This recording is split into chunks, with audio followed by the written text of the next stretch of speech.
With the college football playoff bracket set and all teams knowing what their deals are and what matchups they have, it sets up an exciting matchup for all 12 teams.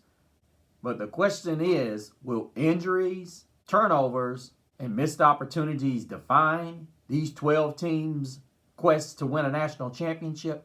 Some have never experienced this. Some have high level prestige, so this is nothing new to them. And some teams are quite familiar but are getting reacquainted. But the case is still none of the 12 teams here in this playoff have ever experienced. Which one will be the winner of the inaugural 12-team playoff? Stay tuned to find out on Gridiron Gab Triple Option.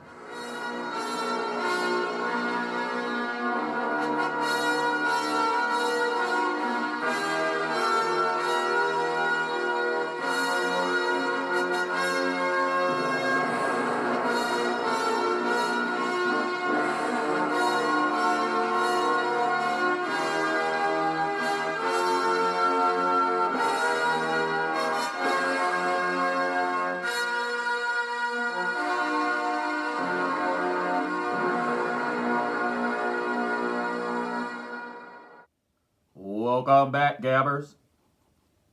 Thank you so much for joining us yet again on another edition of Gridiron Gab Triple Option. Of course, you are here with the one and only Mr. CeeLo, and I am here to give my final prediction. As everybody has had their moments, they have said what they feel, and now it is Mr. CeeLo's turn.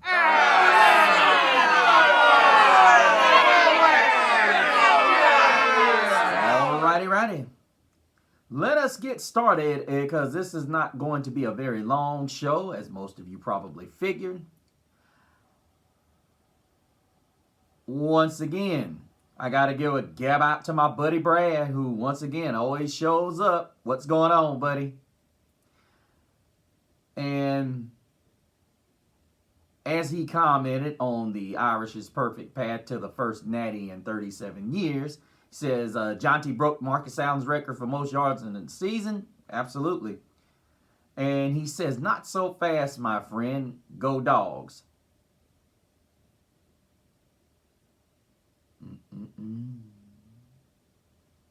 And he says, ND still rocks. We know. Which is why, let's get into it.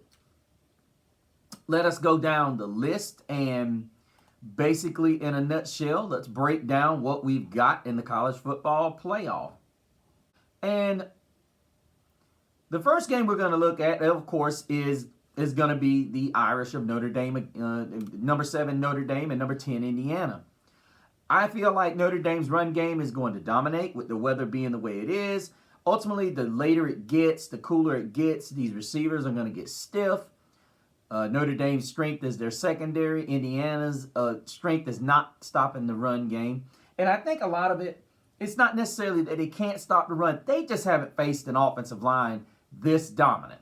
And I think this is going to be a theme with the Irish from Notre Dame. That's what's going to happen. And I think ultimately Indiana is slowly beaten with paper cuts. I think this is going to be death by paper cuts. I think Notre Dame is going to do this. And I think what's funny is I've seen a lot of simulations on video games that show Riley Leonard throwing for 300-400 yards, and in the games that they've lost to Indiana, he's thrown 3 interceptions.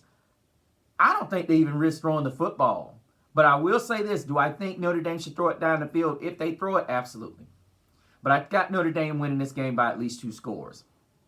I know, Brad, I know. Next, we've got the 12 o'clock game tomorrow. Penn State versus SMU.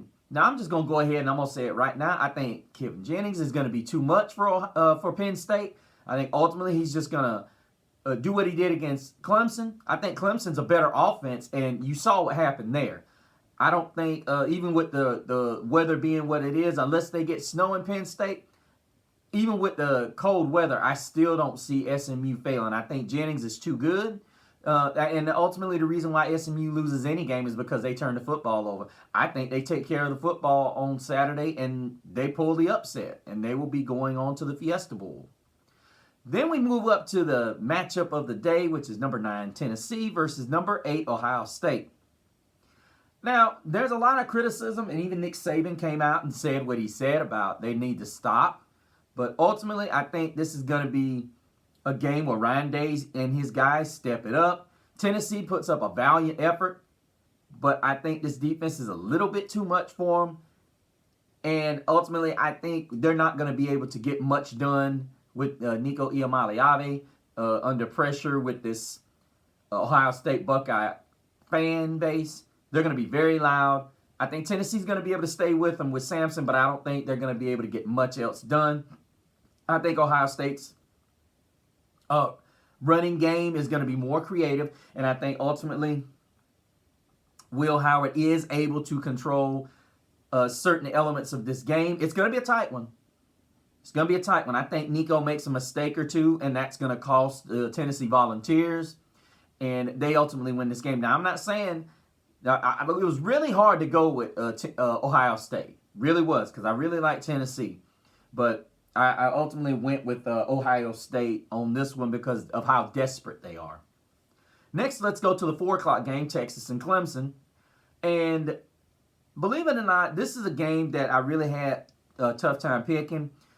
But I ultimately feel like that Quinn Ewers has got one more left in him. And I think Clemson turns the ball over. I think Klubnik hasn't faced a defense like this. I think it's going to be it's going to be just crazy for him. I think he ultimately ends up it's going to be spinning around, and he's not going to be able to see what Clemson's defense has got going, and then Clemson's offense is going to have problems running the football, and that's not good with Texas. So I think ultimately Ewers and company are able to get at least 2 touchdowns in this game, even with the weather being where it is. I think Texas is able to pull the win, and they'll move on to the Chick-fil-A Peach Bowl. And the first game that we would look at in the semifinals, the quarterfinals, would be the Verbo Fiesta Bowl, which would pit SMU versus Boise State. Now, a lot of you are going to say what I'm about to say is probably going to be counterintuitive, that SMU is a good enough offense to beat Penn State's defense, but they're not good enough to beat Boise. Well, here's the thing. Penn State does run heavy. I get that. But here's the difference. They don't have Ashton Jonty. I think ultimately SMU is able to turn the ball over a few times against this Boise State defense, despite the fact that this is going to be a defense, in my opinion, who's going to score, the offense that's going to score a lot of points. I think both teams is just going to go up and down, up and down. And I think ultimately it's going to be Boise State having the football last, or possibly SMU having it last, and Jennings makes a mistake with it. To me, it's going to be a situation where Jennings makes a mistake with it, or Jonty runs it in at the end. It's going to be a back and forth game that Boise's able to go to the semis on. Now I know a lot of people sound surprised already, but get ready to be surprised some more. As the Georgia Bulldogs are preparing to go at this game without Carson Beck. Now, a lot of people are going to say Carson Beck, oh, he wasn't that good anyway. Gunnar Stockton was okay. But he faced the Texas defense that was pretty good. But Texas made a lot of, we've all sat here and discussed how Texas just gave that game away. I mean, you could count the ways the Texas Longhorns just handed the game back to the Bulldogs. But here, they're not going to have that luxury. Georgia's going to play a defense that is just as aggressive as they are, if not even more. And this is going to be a game where Georgia's secondary is probably not going to get tested nearly as much, but their eye discipline is something they struggled with against the Georgia Tech Yellow Jackets. And Riley Leonard ain't Haynes King. Now, Haynes King had the game of his life. I'll admit that, throwing the football. But the other thing is, Riley Leonard has way more weapons to deal with, and Georgia is not going to know what to do with all those weapons that we have. Now, a lot of people say we don't have a game breaker. That's the tricky part. But we have 3 tight ends, Jaden Grayhouse, Bo Collins, and a couple of other guys out there. Not to mention probably the most underrated duo in the backfield in Jeremiah Love and Jadarian Price. The idea that Georgia's going to have to look around and figure out who, unlike Texas, Texas has got one or two guys that scare you. Notre Dame has a bunch of weapons. Pick your poison. But Notre Dame's going to try to run it. And guess what? Run it they will. Notre Dame's line is bigger, stronger, and their running backs are bigger and stronger. Stockton's going to be running for his life. I like Notre Dame in this game to go to the semifinals and face Boise State. Next, we have the 1 o'clock game, which will turn out to be Texas versus Arizona State. Now, a lot of people are going to sit here and say, boy, you really eating up the underdogs, which leads me to why I believe Arizona State is going to beat Texas. If you watch that Georgia game, I can tell you right now, Scatterbo is a much better back than Etienne. I don't care what anybody has to say. Brad. Scatterbo is a monster. This guy loves to play football, and he loves to hit you. And Texas is going to have enough of this guy. It's going to be like playing a Navy fullback. Now, a lot of people are going to say, well, you can't. Arizona State is not going to try to force the ball down the field. They'll make some throws because their receiver that missed that championship game will be back, and he's a physical kid. I think ultimately Texas's running game has not been where it needs to be. Their Quinn Ewers is the guy that just ultimately has not panned out. He's a very stationary guy. Would not shock me if Sarkisian actually went to Arch Manning during this game. It would not shock me. But looking at this game and the way Arizona State wants to do that in and out type of game, which Texas might need to look at, I'm going to take Arizona State because I think Arizona State's defense is very, they do run all over the field. And we've already seen when Ewers gets rattled, he'll throw the football away and make mistakes. But ultimately, what's going to happen is Arizona State's going to run the football, run it efficiently, run it down their throat, and they're not going to be able to stop it. And that sounds crazy coming from a Texas defense that's been so good this year. But looking at the way Georgia was able to do what they did without a running quarterback that's efficient. Stockton's not an efficient runner, if you ask me. I don't care what you say, Brad. He's not efficient as a runner. But I'm taking Arizona State in this momentous upset, which leads us to the semifinals, which will pit, which is the 5 o'clock game, which we will see Ohio State in the rematch versus Oregon and in the Rose Bowl. This one is going to be, I see this going the exact same way it went the first time. The only difference is Ohio State's not going to get a junk touchdown off of a catch that wasn't a catch. I think Oregon is looking at a little get back, show back, and they're going to go out there and they're going to choke out the last little bit of Ryan Day's stay at Ohio State, and it ultimately becomes what everybody thought it would be, Oregon winning this game. I was very close to taking Ohio State, but I had to sit there and I had to think to myself, as much as I want Ohio State to win this game, I don't see them winning this game because of what happened with Penn State.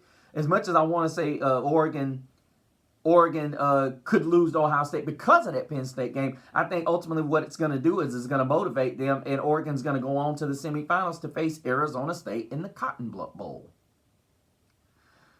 Now, let us move to the semifinals, which will see the Capital One Orange Bowl, which will be on the 9th at 7:30. We'll pit the Notre Dame Fighting Irish against the Boise State Broncos. A team of almost identical in nature. The only difference is Boise State does not have a quarterback that moves as well as Riley Leonard. And Boise State's defense is not nearly as efficient as Notre Dame's. Now, here's the other thing. Boise State's going to keep this thing close because they run the football. They're going to try to run it. And Notre Dame has shown that it can give up some yardage on the run plays. However, do I think that Jonte is going to be effective enough to win this game? He's not going to be that effective because it's going to be a back-and-forth track meet probably for the better part of 2.5 quarters. Finally, Notre Dame gets a stop or some kind of turnover because Boise decides to throw it. And ultimately, Notre Dame just gets it back. They get too far ahead, and Boise State finds itself wishing they had stuck with the run, and they don't, and it costs them a shot at the national championship. Going back up to the Cotton Bowl Classic that will be on 110 at 7:30 the night after, you will see Oregon facing off against ASU. Now, Oregon is a light-leaded defense, but they got a lot of big guys in that 3 to 4 man stance. And what I see here is Arizona's going to try their best to get outside with Scatterbo and pound the middle like they did against Iowa State. Now, everybody's going to say, Oregon ain't no Iowa State. Well, here's the thing. Oregon's got a lot of light guys on that back end. And if Arizona State's able to get some of those guys, those hog mollies down the field and get some of those tight ends into those tight spots, this is going to be a game regardless of what anybody says. But I will say that I think Oregon pulls away later on. But don't question the fact that Arizona State is in this game. This was very close to being another upset in my eyes because I think Arizona State just runs the ball with such reckless abandonment, and to the point that you're reckless trying to stop Scatterbo and you leave two of their top receivers wide open, in either in one-on-one positions or wide open like Iowa State did so many times. They run you into outthinking yourself or outsmarting yourself. But ultimately, I think it's Oregon. They go on to the national championship game, and it's ultimately going to be Oregon versus Notre Dame set to square off in the national championship game. I've heard several renditions that it would be Texas and Notre Dame, possibly Georgia and Texas again, Clemson and Georgia, and possibly one. I was very close to having SMU face off against Notre Dame in the quarterfinals, Brad, but I just felt like Jennings was going to turn the ball over and get a little bit too overzealous in this in the Fiesta Bowl, and I felt like that was what was going to cost them. But looking around at the Oregon-Notre Dame game, I must say I am going to, most of you that know me know where I'm already going with this, but I think ultimately the reason why I'm picking Notre Dame to beat Oregon is going to be because Notre Dame's running game is unlike anything that Oregon has seen all year. Now, a lot of people are going to compare it to Ohio State, but Ohio State didn't get to see the real push of Ohio State's front five. And the reason being is because they were playing in the Autzen Zoo. Now, I know many of you are going to say, well, if they beat them in the Rose Bowl this time, I think ultimately when you go through and you have to play Ohio State, then play a pounding defense like ASU, then you see Notre Dame, whom has a running quarterback and one of the best, arguably the second best running quarterback in this entire 12-team playoff. But ultimately, I think that the Irish are willing to stay on the ground with it, wear down Oregon. And that would not surprise me to see Denbroke go with some tempo. Put the same type of pressure on Oregon that they put on everyone else. And I think ultimately with the Irish comfortable playing man coverage, they'll do a great job. They'll get pressure on Dylan Gabriel. I think Oregon's offense is going to have to run the football if they're going to win this game. And I think what's going to ultimately be the difference in this game is Al Golden getting pressure off the edges. That we already know about the guys they have in the middle. I think ultimately that's what's going to be the difference. Gabriel's not going to be able to step up. They're going to collapse the pocket with a lot of blitzes from the outside, and it ultimately is going to cost them. But so I'm looking at Notre Dame taking home its first national championship in 37 years. Don't that suck, Brad? But guys, let me know what you think about Mr. CeeLo's brackets and picks. If you got any comments, make sure you leave them down below. If you think there was some other teams that should have made the certain spot, make sure you put them down in the comment. Also, if you subscribe to the channel, make sure you hit that bell notification to get all the other updates that we'll have on Gridiron Gab Triple Option. Also, make sure you go to the Facebook and the Facebook group so that you can be a part of the other happenings on Gridiron Gab Triple Option. Finally, go to my Instagram and see what other things I'm involved in. But until the next time, same Gab channel, same Gab platform.